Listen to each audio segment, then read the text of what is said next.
l'Afrique doit s'unir. Mais il faut remarquer que c'est Kwame Nkrumah,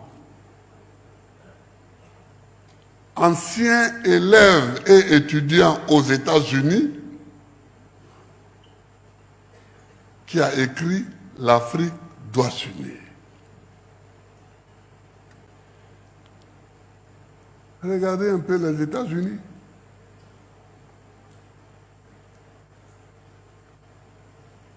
Regardez les États-Unis. Ça fait 2 siècles qu'ils sont indépendants. Ils ont lutté dur pour leur indépendance.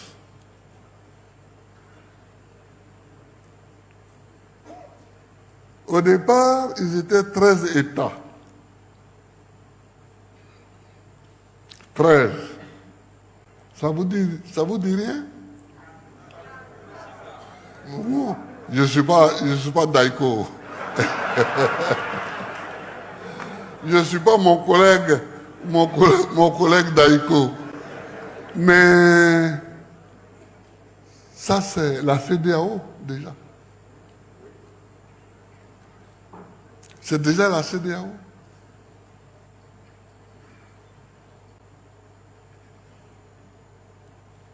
Mais ils ont estimé que ce n'est pas assez. Ils se sont battus. Après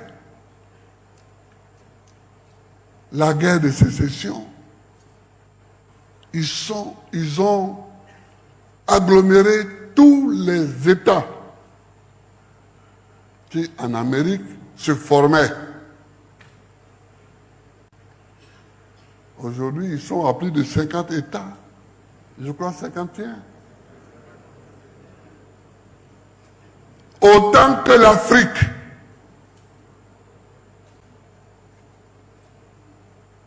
Autant que l'Afrique.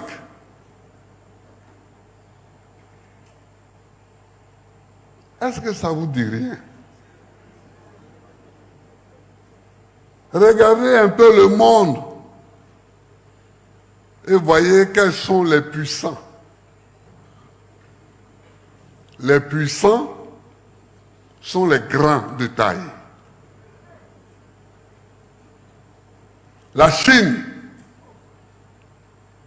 les États-Unis, la Russie, le Canada, ce sont les pays qui sont, comme me le disait un de mes anciens collègues président de la République, qui sont balèzes. Ouais. Mais nous,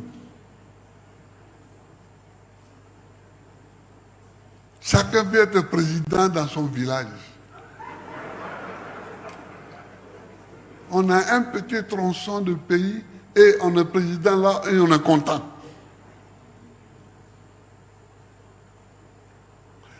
Mais ça ne nous donne pas l'indépendance.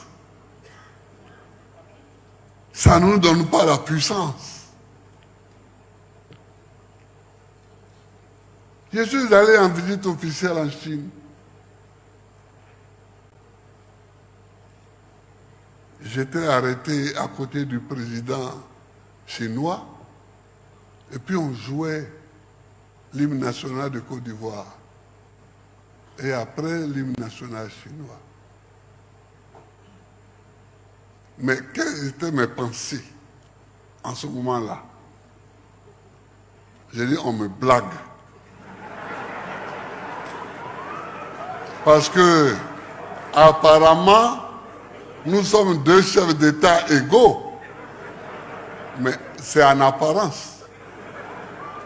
Apparemment, nous avons 2 drapeaux, 2 hymnes, 2 délégations, nous discutons, mais je ne suis rien par rapport à lui. Il faut que les Africains pensent ça. Il faut qu'ils sachent ça.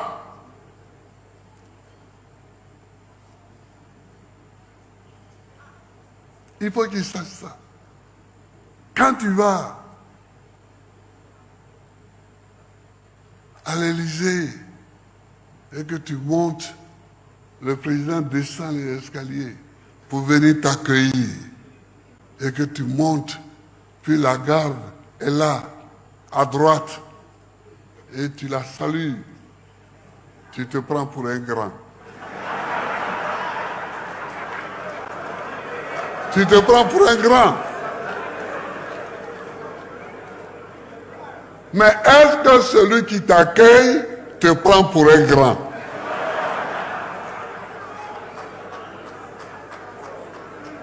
Et est-ce que la réalité te considère comme un grand? La réalité des faits et la réalité politique. C'est ça. Mes frères, tant que nous sommes dans des micro-États comme ça, nous ne sommes rien. C'est de là que part l'idée du panafricanisme.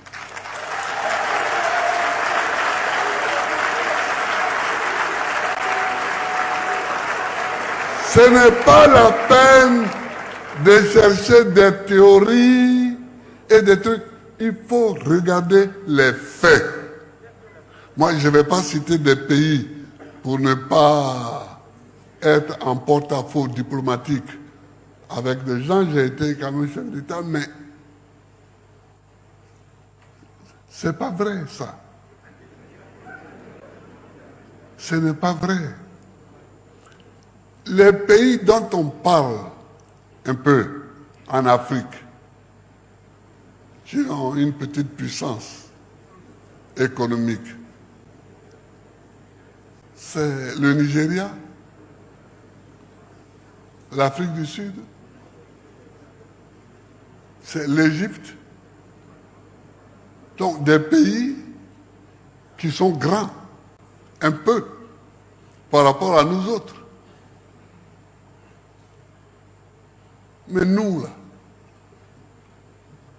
on a le cacao. Cacao.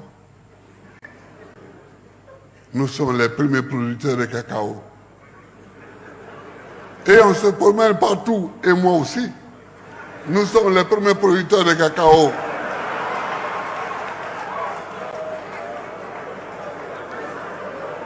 San Pedro est le premier port cacaoyer du monde. Mais et puis après,